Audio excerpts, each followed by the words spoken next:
আজকাল ভোটের আগে রাজনৈতিক দলগুলো নানান রকম অনুদানের প্রতিশ্রুতি দেয়, কিন্তু জানেন কি 1905 সালেও ব্রিটিশ সরকার ঠিক একই রকম এক বিশাল টোপ দিয়ে বাংলার যুব সমাজকে কিনে নিতে চেয়েছিল। 1905 সাল বঙ্গভঙ্গের প্রতিবাদে বাংলার ছাত্ররা রাস্তায় নেমেছে। ভয় পেয়ে ব্রিটিশরা জারি করলো কুখ্যাত কার্লাইল সার্কুলার।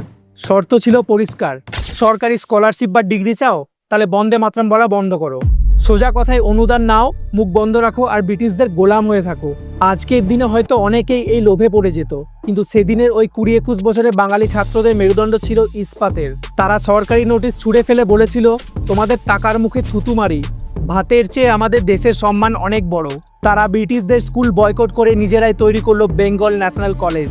আর প্রিন্সিপাল হলেন স্বয়ং ঋষি অরবিন্দ, যিনি শুধু এই ছাত্রদের মানুষ করবেন বলে বড়দার বিশাল মাইনের রাজকীয় চাকরিতে লাথি মেরেছিলেন। তারা দেখিয়েছিলেন সরকারি দয়া দিয়ে হয়তো সাময়িক পেট ভরে, কিন্তু একটি জাতির মেরুদণ্ড তৈরি হয় ত্যাগে। সেদিনের যুবকরা দেশের জন্য ভবিষ্যৎ আর ডিগ্রির মায়া ত্যাগ করেছিল, কিন্তু আজ বাঙালি কি সত্যি তার প্রতিবাদী মেরুদণ্ড হারিয়েছে? আপনার মতামত কমেন্টে জানান। আর এমন অজানা ইতিহাসের ফ্যাক্ট বেসড বর্ণনা দেখতে ফলো করুন সুমন ডিকোড।